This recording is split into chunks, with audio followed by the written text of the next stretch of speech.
Que tem a ver com privacidade do cidadão, maneira como nós na última eleição, lo qual trata a lista com o partido político não tahaia, abin que riba essa aqui mirando com hopi detalhe ng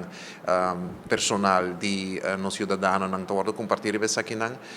governo ori abay over para tomar decisão eigenlijk senso para no compartilhar essa aqui e awe eigenlijk quer assim oficialmente e cambia ng den lei para sina partido político ng não por haya mas oficialmente tudo detalhe na aqui privado de no cidadano. Então que é muito importante para a privacidade de no cidadano ng guarda honra mirando também tratado ng internacional a começar a exigir essa aqui. E me quer também que hoje em dia mirando também com tecnologia maneira de comunicação a cambia.